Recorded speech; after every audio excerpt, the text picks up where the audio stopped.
You're watching DX Recaps, the place where we break down movies fast, clear, and spoiler-packed. Whether you missed it, forgot it, or just want a quick refresh, we've got you covered. Let's get into the story. The movie begins with a terrible accident. A truck crashes into a young boy, leaving him seriously injured and on the brink of death. It looks like he's completely gone, but then something unbelievable happens. Within moments, the boy suddenly comes back to life. His wounds heal instantly as if nothing ever happened. Later, we learn that this boy's name is Naga. Soon, it is revealed that Naga is not an ordinary human. He is an Ajin, a new kind of human who cannot die. No matter how badly they are hurt or how terrible the accident, Ajins always revive after dying. The movie explains that 26 years ago, the first Ajin was discovered in South Africa, and since then, 46 Ajins have been found all over the world. After this accident, everyone realizes that Naga is also an Ajin. The government quickly takes control of Naga and begins experiments on him. Before the accident, Naga was living a normal life, just like any other boy. But now, his world has completely changed. A man named Tosaki is in charge of the experiments on Naga. He reports everything directly to the government. The strange part is that Naga doesn't even understand what's happening to him. He doesn't know why he's being tested or what kind of experiments they're doing. The reason is simple. Naga doesn't yet know that he is an Ajin. Suddenly, the laboratory where Naga is held is attacked by terrorists. Soon, it's revealed that these attackers are also Ajins. They tell Tosaki that they've come to rescue Naga. Security guards try to stop them, and a violent fight breaks out. One of the guards attacks a man named Sato, one of the terrorists, with a special weapon containing poison.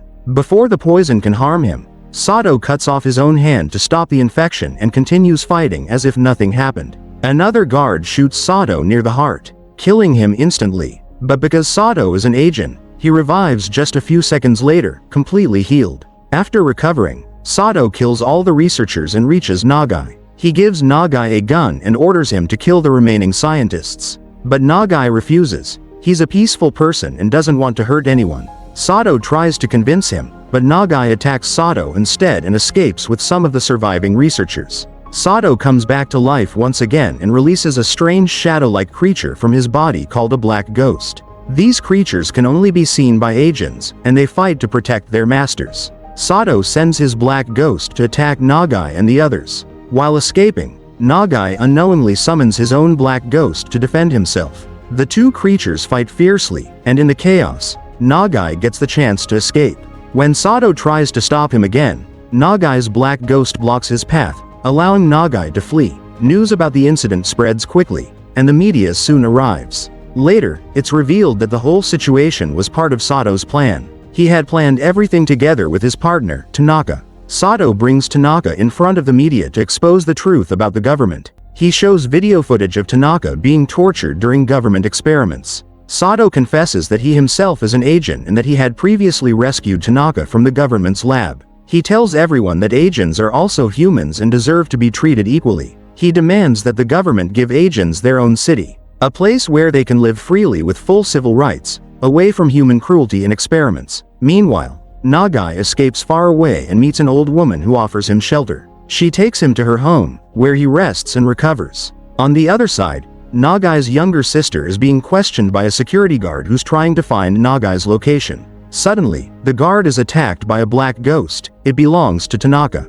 Tanaka, who is controlling his black ghost from outside the hospital, wants to kill the guard so he can force information about Naga from his sister. But then it's revealed that the guard is also an Ajin. She summons her own black ghost and fights back against Tanaka's creature. Since Tanaka is far away and not inside the building, he struggles to control his black ghost properly. He rushes into the hospital, only to find many people surrounding the guard, so he decides not to attack further and quietly leaves. Meanwhile, Tosaki continues his experiments on captured Ajins and holds a press conference. He tells the media that Sato is lying. He denies all the accusations and claims that the government never tortured Ajins. Back at the old woman's house, Naga discovers that some people have attacked his sister. He rushes to the hospital, rescues her, and brings her back to the old woman's home. Determined to protect his sister and himself, Naga begins training to fight. He practices controlling his black ghost and learns how to use it in battle. Later, Sato appears again, issuing a public warning to the government. He threatens that if his demands are not met, he will kill the health ministry officer responsible for the Ajin experiments. He calls on all Ajins hiding among humans to join him in a war against humanity. The scene shifts to the lab, where the health ministry officer sits calmly, unaware of the danger that's about to arrive. Tosaki believes that Sato's threats are nothing but empty words. To stay safe, a large number of police officers are stationed around the government building where he is working. But suddenly, something unbelievable happens. A plane crashes directly into the lab. The explosion destroys everything in its path, and the building collapses in flames. Soon, it's revealed that Sato himself was inside the plane. He had deliberately crashed it as part of his plan. As the chaos unfolds, several other agents arrive to support Sato, just as he had promised earlier. The police surround the burning wreckage and open heavy fire on Sato as he emerges from the debris.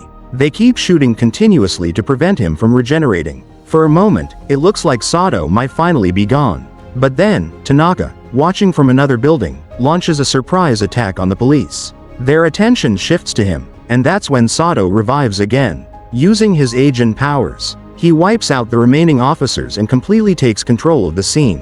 After winning the battle, Sato delivers a new message to Tosaki. He demands that Tokyo must be completely evacuated within 20 days. If the government refuses, he and his agents will release a deadly poisonous gas across the city, killing everyone. Meanwhile, near the old woman's house, people discover that she has been hiding agents in her home. To keep his sister safe, Naga escapes with her before anyone can reach them. At the same time, Tosaki contacts Sato and tries to negotiate. He offers to give Sato another city instead of Tokyo, but Sato rejects the offer. He wants Tokyo and nothing less. Later, Nagai meets Tosaki and proposes a deal. Even though Nagai is an agent, he offers to help the humans fight against Sato. In exchange, Tosaki must protect Nagai's sister by giving her a new identity and government protection. She is also an agent, but she has nothing to do with the war. Tosaki agrees, and they begin working together to plan a counterattack against Sato.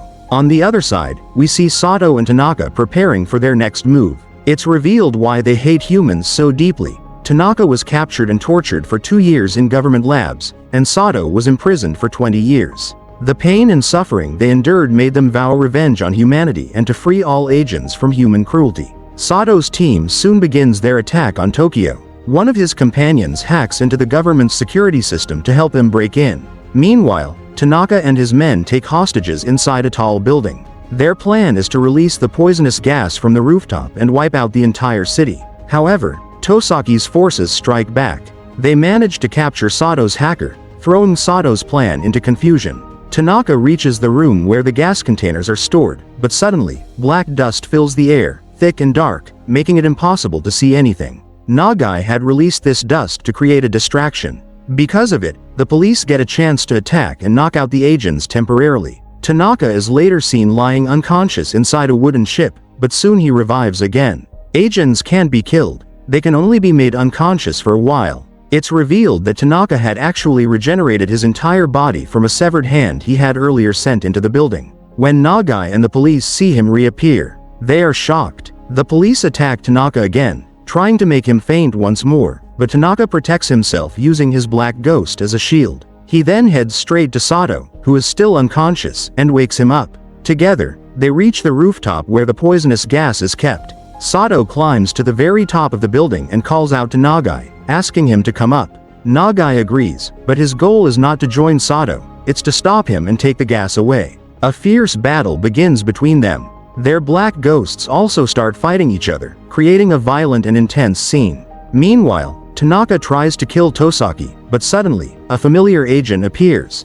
The female guard we saw earlier. She jumps in to protect Tosaki. Their black ghosts clash in a brutal fight, and during the struggle, Tosaki injects Tanaka with a special drug, knocking him unconscious. For the moment, Tosaki wins that fight, back on the rooftop.